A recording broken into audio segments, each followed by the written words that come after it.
Now, as you all know, I'm a strong advocate of manners over obedience, right?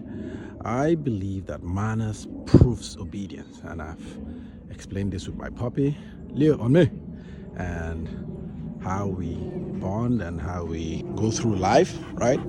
But I've had a couple of people ask me this question like, I understand what you're saying about manners proving obedience, but how do you teach manners? And I told them, it's not a one size fits all, right? You can't just have it the way it works for probably my German. Hey, my German Shepherd can be the same way it will leave it.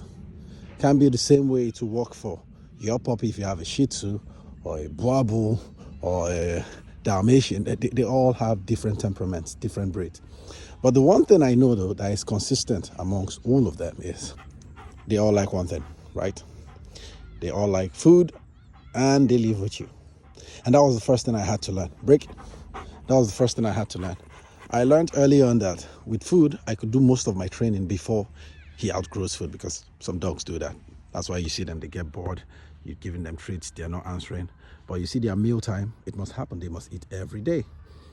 So I began to teach my dog impulse control via manners, via his feeding training. So what I do is I call it meal stay drill. So when I give you your food, I expect you to wait, whether I'm there or not, until you get the go-ahead from me to start eating. And over time, I discovered that this began to spread into other things. Because if I tell him to stay while eating, other times I could also tell him to stay because he already knows what stay is. And then I transitioned into threshold manners, right? Threshold manners is beautiful because what it does is it also does what meal stay drill does, but better. So another thing he loves is outing. Oh, he loves outing. Now, I know that if I could get him to stay when we're about to go out, then I could get the best impulse control from him when I combine both his meal stay drill and leave it, his meal stay drill and his threshold manners. I did that for a couple of months. I ran that as early as 3 months. I started doing that. And before he was 4 months, I had absolute control over him. So by the time we go out, right now, he wants to take that cup. But you see what happens there? Because I've trained him to have impulse control, he's going to drop it when I say, leave it, leave it, leave it, right? That's it. It's that simple. He now knows how to associate that command with real life. So we're outside and I say, leave it. It means leave it. Now the problem with this though is you have to tweak it, right? While the meal stay drill does the beauty of making him stay before he eats, he eventually gets it. It's ingrained in his memory that, well, if I leave it, I get it. So what I did is when I come out and I tell him leave something, I have to reward him with something else, right? Then I started transitioning and going to the advanced level where I don't need to reward him. I just tell him to do it and he understands it, and that's all that matters.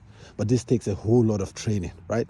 So for those asking, how do you teach manners, right? You can really teach it in one way. You have to look for what your puppy loves and learn how to keep them from it, restrain them from it as early as possible. And as they grow, they begin to understand it. It becomes a way of life, and then you can now apply it to other things. And by extension, you can get things like calling your dog, recalls, off-leash training like mine now. He's there. I can just tell him, Leo, heel. And then he comes right beside me and is healing right beside me. And he also knows that if I say, hey, down, down, good boy, stay, he has to stay down. Now he really wants to move, but he has to stay because the impulse control training is kicking into play. And this is what I told you guys, that down. And this is what I told you guys, that manners proves obedience, right? Stay. I could go as far as I want, down, and no matter what happens, even if a dog comes beside him sniffing his butt, yanking at his ear, yapping beside him until I tell him BREAK, he's going to be right there, like right there. And then if I say things like break, that's the reward in itself for him. So people, like I said, I'm still an advocate of manners. You see this? Threshold. He's still waiting for an instruction. And I have to tell him, break, you can go. See that? Manners proves obedience. It's proven, it's tested. I'm a witness. I'm not a dog trainer, by the way.